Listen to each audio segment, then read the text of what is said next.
Ashugalan, Virgo. Welcome to this astrological forecast. I know that for some of you it might seem a little confusing. You might be like, what? Wait a second. I see a whole bunch of tarot cards here. But it is actually an astrological forecast. The way that this works is that all of these cards, they represent different houses, aside from the directions. So you've got the south here, you've got the east there, the west there, and the north there. And I just kind of I go with the medicine wheel. And basically, every court card represents a house, and their astrological counterparts ultimately represent what sign each house is in. So, for example, for you Virgos, you're right here. The hooded man, the hermit. The hermit. Virgo happens to be your first house, right? Your rising sign happens to be your first house. And yet, Virgo itself belongs to the sixth house. And the sixth house is right here. So this is your sixth house. And the sixth house happens to be in Aquarius. See? That's how it goes. And so all that we're doing is following a house system. So you got the major arcana, like you have the seer here, which is your high priestess, the sun, you've got the magician there, you've got the tower there, and you've got the empress there. And they're all representing the planetary bodies and where the planets are within each house. Pretty clever in some ways, huh? Anyhow, I just thought interestingly enough that I would share that information with you. Because I said maybe Virgos would appreciate that kind of like order, or maybe just kind of like that kind of, ooh, it's kind of a neat little trick. Yeah. So your center card is the Hunter of Gifts. The Hunter of Gifts, which means that perhaps there is something missing. There's some aspect of you that is being hunted for. Perhaps this latent power, this unknown gift, perhaps is seated within the bedrock of your soul. And what we're doing is we're trying to hunt for this gift. Perhaps it's because this gift is now ready to be released. It's now ready to be acknowledged. It's now ready to come into your conscious awareness, that you may use the gift now as a way to create a gift that would be beneficial, benefic to your own creative process right now. But what gift it is, I don't know. Because you know what? It's something that is you have to find within your psyche. You have to find it within your soul.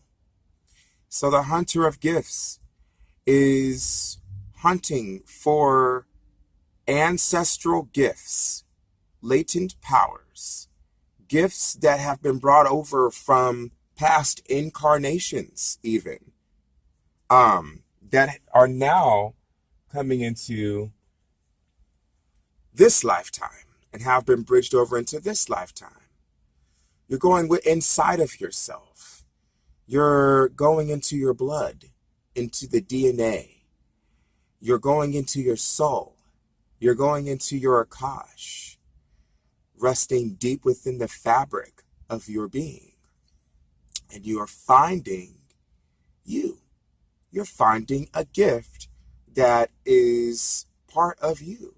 Perhaps one that has been resting, latent and dormant within the depths of your being. The Hunter of Gifts also talks about celebrating your gifts too. Learning to celebrate those gifts.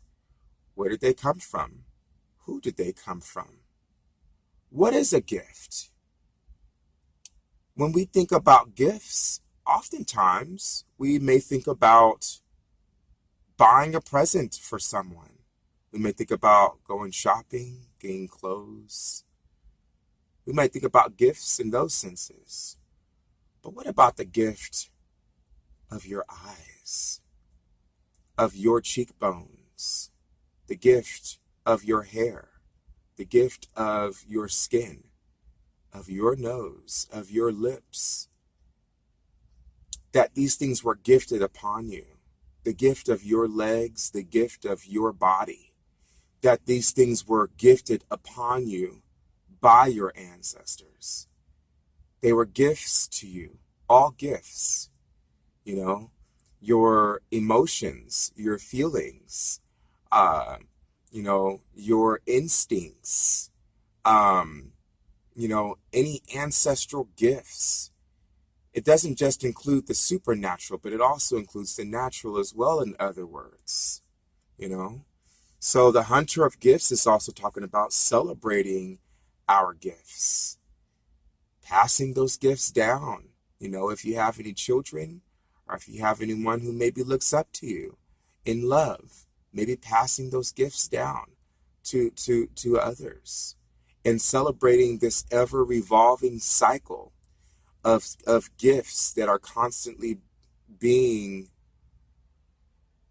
recycled and regenerated and part of the whole.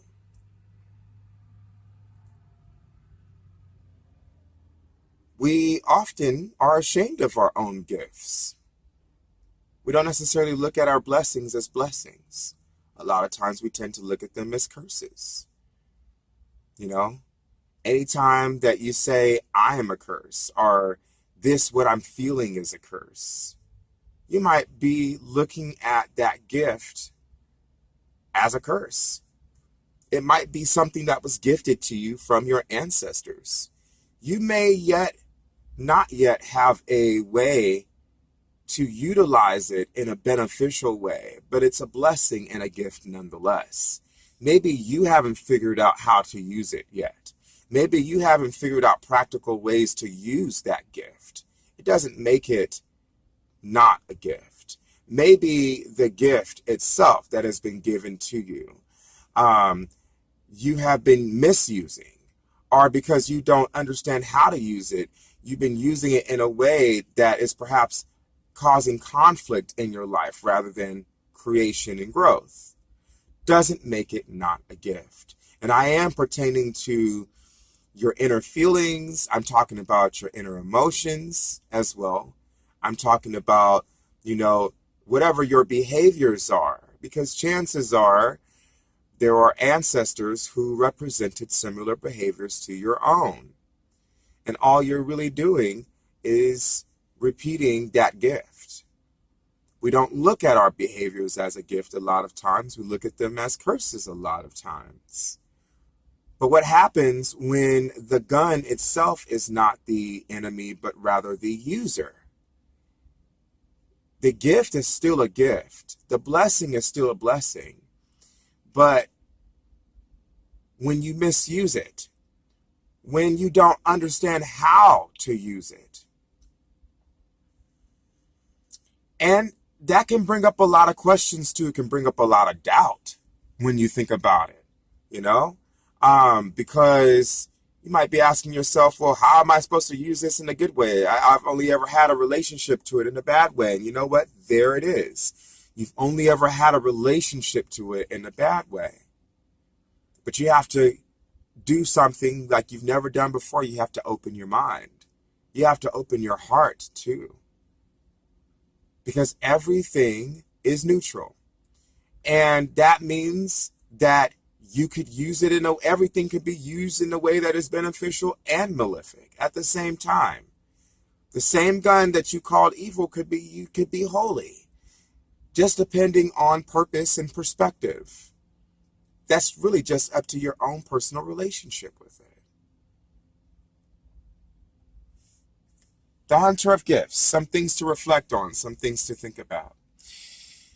But moving on, you have the Sun, you have Mercury, you have Mars, you have Venus, and you also will have what's behind here is the North Node in your 11th house.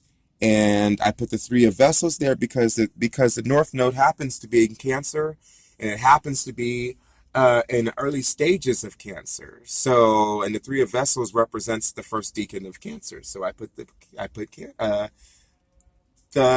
Three of Vessels there. But they're all in your 11th house. Now, this is interesting because Cancer and Aquarian energy, generally speaking, quincunxes one another. They don't really understand each other. Yet here, Virgo, you are learning to combine together something that is misunderstood. Like we talked about, with gifts that are often misunderstood, and how it's not so much about the energy itself, but more about the user. Creator gives us many gifts, and they're often very misunderstood. With these 5 aspects being in your 11th house, the greater focus right now for you certainly is around friendships, networking, and how you serve the human spirit, how you serve humanity.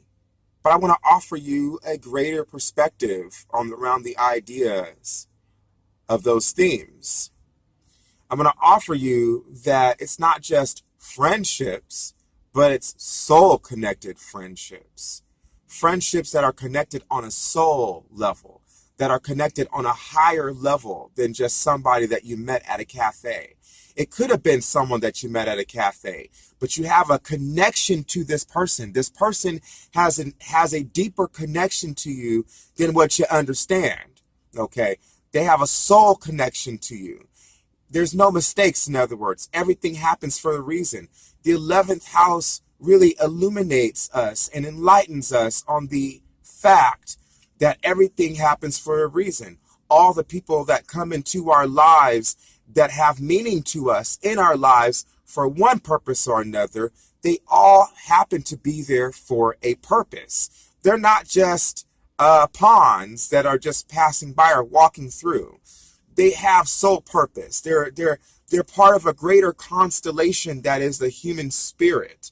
And that constellation is interwoven and interconnected within the intergalactic atmosphere of your universe. So that's really what we're looking at right now with with friends and with people that we network with.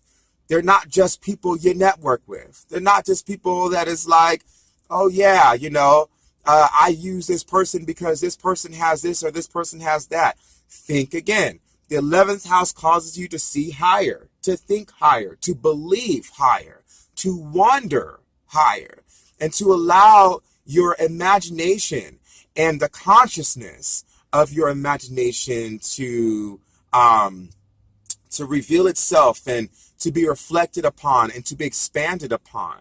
The 11th house is really communicating and connecting with higher forms of intelligence. And it really does open up this space and this idea that there's something that exists outside of our physical earthly realm. There's something that exists out there within the cosmos, within the stars, other galaxies, other planets, with other life forms living upon them. And the 11th house tends to expand our minds on that. It causes us to reflect on those other life forms living out there, who they are, what they are about. And then we begin to channel them. We begin to bridge that energy of what we're connecting to higher within other realms far out there in space, where we bridge and channel that energy into the world. And this is how we serve humanity, is we allow our minds, we allow ourselves to be emptied of any thought form or belief system that would keep us here in the physical, that would only keep us only here in, the mundane, in our own personal world. The 11th house is deliberately about not being present with what is in your direct world. It is deliberately about wonderment, and it is deliberately about enchantment and identifying, imagining, allowing the universe to talk to you, as opposed to you trying to discover it, allowing the universe to come to you, to talk to you, and for you to be receptive to that energy, to those forms of consciousness. Be receptive to them, be open to them. They are communicating with you from other galaxies, other star systems for a reason. It's for a purpose. So the 11th house asks you to bridge into being that energy. And through that, what happens is we begin to have very innovative, very out of this world ideas in the 11th house, because we are seeing, sensing, feeling something else existing far out there within the universe, within the galaxy. You see, other life forms, the intergalactic beings come in with the 11th house. The star nation comes in with the 11th house. Angels come in with the 11th house, because allowing ourselves to be open to this vast space that is beyond all that we experience here within our atmosphere is really about what the 11th house is about. So Virgo, in some respects, this can seem very awkward for you, because Virgo energy in itself is very earthly, and it's very grounded, and it's very much connected to this world. But what if I introduced or offered you that this world that you are serving happens to be heavily influenced by what's going on out there, although we don't necessarily acknowledge that or become aware of it. There's so much going on out there that influences what's happening here. Within our bodies, within the environment, within nature, the ecosystem, our health. There's so much out there that can be offered to the evolution of what's going on down here. The world, the planet itself, our mother Gaia herself is evolving. So in order for us to evolve with her, we need to be able to connect with and see things from her perspective and her point of view. And in her physical manifestation, if she's a physical body, a sphere within an intergalactic space, perhaps connecting with that intergalactic space, seeing things from how she sees them in its wholeness and fullness, might give you permission to go and to integrate yourself and become one with our mother Gaia, and to be able to kind of see things from that greater perspective, that greater point of view. Just a thought, just an idea.